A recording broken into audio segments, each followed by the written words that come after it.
Ahmedabad airport ಬಳಿ ವಿಮಾನ ಪತನವಾಗಿದೆ. ಪ್ರಯಾಣಿಕರಿದ್ದಂತಹ ವಿಮಾನ ಪತನವಾಗಿದೆ. ಸುಮಾರು 200 ಪ್ರಯಾಣಿಕರು ಪ್ರಯಾಣವನ್ನು ಬೆಳೆಸಿದ್ರು. ವಸತಿ ಪ್ರದೇಶದಲ್ಲೇ ವಿಮಾನ ಪತನಗೊಂಡಿದೆ. ಆಗಸ್ಟ್ನಲ್ಲಿ ಸದ್ಯ ದಟ್ಟ ಹೊಗೆ ಆವರಿಸಿಕೊಂಡಿದೆ. ಎಷ್ಟು ಯಾವ ರೀತಿಯಾಗಿ ಈ ಒಂದು ಪತನ ಆಗಿತ್ತು, ಕಾರಣ ಏನು ಅಂದರೆ ಇನ್ನುವರೆಗೂ ಟೆಕ್ನಿಕಲ್ ರೀಸನನ್ನು ಕೊಡ್ತಾ ಇದೆ, ತಾಂತ್ರಿಕ ದೋಷದಿಂದಾಗಿ ಆಗಿದೆ ಅಂತ.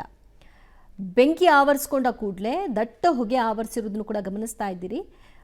ಆ ನಂತರದಲ್ಲಿ ಇದು ವಸತಿ ಪ್ರದೇಶದಲ್ಲಿ ಏರ್ಪೋರ್ಟ್ನ ಸಮೀಪವೇ ಇದು ಬಿದ್ದಿದೆ ಅನ್ನುವಂತಹ ಮಾಹಿತಿ ಕೂಡ ಲಭ್ಯವಾಗ್ತಾ ಇದೆ. ಈ ಹಿನ್ನೆಲೆಯಲ್ಲಿ ಸುತ್ತಮುತ್ತ ಇದ್ದಂತಹ ಕಟ್ಟಡಗಳಿಗೇನ ಸಮಸ್ಯೆ ಆಗಿದೆಯಾ? ಈಗ ನೋಡಿ, ಅಲ್ಲಿ ರೆಸ್ಕ್ಯೂ ಟೀಮ್ ರೆಸ್ಕ್ಯೂ ಆಪರೇಷನನ್ನು ಆರಂಭ ಮಾಡಿದೆ. ಅಲ್ಲಿ ಎಲ್ಲ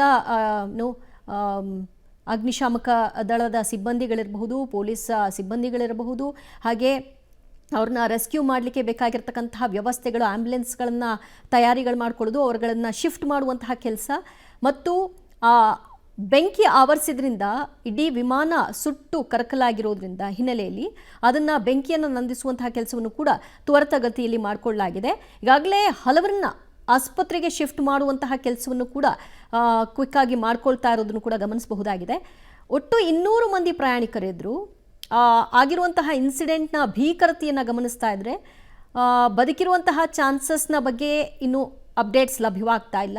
ಎಲ್ಲರನ್ನೂ ಎಷ್ಟು ಸಾಧ್ಯ ಅವ್ರನ್ನ ಅಷ್ಟು ಕ್ವಿಕ್ಕಾಗಿ ಹೊರಕ್ಕೆ ತೆಗೆದು ಆಸ್ಪತ್ರೆಗೆ ಶಿಫ್ಟ್ ಮಾಡುವಂತಹ ಕೆಲಸವನ್ನು ಮಾಡುವಂತಹ ತಯಾರಿಗಳ ದೃಶ್ಯವನ್ನು ಕೂಡ ಒಂದು ಕಡೆಯಲ್ಲಿ ನೋಡ್ತಾ ಇದ್ರಿ. ಮಗದೊಂದು ಕಡೆಯಲ್ಲಿ ದಟ್ಟ ಹೊಗೆ ಆವರಿಸಿದೆ. ಅಲ್ಲಿ ಬೆಂಕಿ ನಂದಿಸುವಂತಹ ಕಾರ್ಯವನ್ನು ಸಿಬ್ಬಂದಿಗಳು ಮಾಡಲಿಕ್ಕೆ ಆರಂಭ ಮಾಡಿದ್ದಾರೆ. ಅಹಮದಾಬಾದ್ ಏರ್ಪೋರ್ಟ್ ಬಳಿ ನಡೆದಿರುವಂತಹ ಘಟನೆ ಇದು. ಮತ್ತಷ್ಟು ಮಾಹಿತಿ ಪಡೆಯೋಣ ನಮ್ಮ ಪ್ರತಿನಿಧಿ ಶಬ್ಬೀರಿಂದ. ಶಬ್ಬೀರ್, ಈಗ ರೆಸ್ಕ್ಯೂ ಕಾರ್ಯಾಚರಣೆ ಹೇಗೆ ನಡೀತಾ ಇದೆ? ಇಡೀ ವಿಮಾನ ಸುಟ್ಟು ಕರಕಲಾಗಿದೆಯಾ, ಹೇಗೆ? ದಿವ್ಯಾ, ಇಡೀ ವಿಮಾನ ಈಗ ಸುಟ್ಟು ಕರಕಲಾಗಿರುವಂತದ್ದು, ಮತ್ತೆ ಟೇಕ್ ಆಫ್ ಆಗಿ ಕೆಲವೇ ಕ್ಷಣಗಳಲ್ಲಿ ಇದು ಪತನ ಆಗಿರುವಂತದ್ದು. ಪತನ ಆಗ್ತಾ ಇದ್ದಂತೆ ದೊಡ್ಡದಾಗಿ ಕ್ರಾಶ್ ಆಗಿರುವಂತಹ ಸದ್ದು ಕೂಡ ಬಂದಿರುವಂತದ್ದು. ಈಗ ನಮಗ್ ಸಿಕ್ತಿರುವಂತಹ ಮಾಹಿತಿಗಳ ಪ್ರಕಾರ 132 ಜನ ಪ್ರಯಾಣಿಕರಿದ್ರು, ಸಿಬ್ಬಂದಿಗಳು ಸೇರಿ 132 ಜನ ಪ್ರಯಾಣಿಕರಿದ್ರು. ಆ ಪ್ರಯಾಣಿಕರಿದ್ದಂತ ಫ್ಲೈಟ್ ಏನು ಟೇಕ್ ಆಫ್ ಆಗ್ತಾ ಇತ್ತು, ಟೇಕ್ ಆಫ್ ಆಗಿ ಕೆಲವೇ ಕ್ಷಣಗಳಲ್ಲಿ ತಾಂತ್ರಿಕ ದೋಷದಿಂದ ಈ ಒಂದು ವಿಮಾನ ಪತನ ಆಗಿದೆ ಅನ್ನುವಂತ ಮಾಹಿತಿಗಳು ಕೂಡ ಬರ್ತಾ ಇದೆ.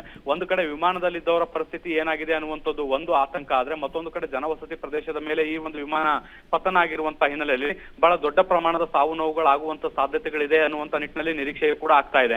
ಹೀಗಾಗಿ ಈಗ ರೆಸ್ಕ್ಯೂ ಕಾರ್ಯಾಚರಣೆ ಕೂಡ ಶುರುವಾಗಿರುವಂತದ್ದು. ಏರ್ಪೋರ್ಟ್ ನಲ್ಲಿರುವಂತಹ ಅಗ್ನಿಶಾಮಕ ದಳದ ವಾಹನಗಳು ಕೂಡ ಈಗ ಬೆಂಕಿಯನ್ನು ನಂದಿಸುವಂತ ಕೆಲಸವನ್ನ ಕೂಡ ಈಗ ಸದ್ಯಕ್ಕೆ ಮಾಡ್ತಾ ಇದ್ದಾವೆ.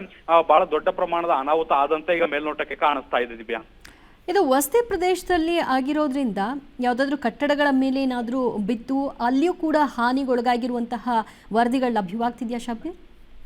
ನೋಡಿ ದಿವ್ಯಾ, ಘಟನೆ ಈಗಷ್ಟೇ ಆಗಿರುವಂತಹ ಶಬ್ಬೀರ್ ಸಂಪರ್ಕದಲ್ಲಿ ಇನ್ನಷ್ಟು ಅಪ್ಡೇಟ್ಸ್ ಪಡ್ಕೊಳ್ತೀವಿ.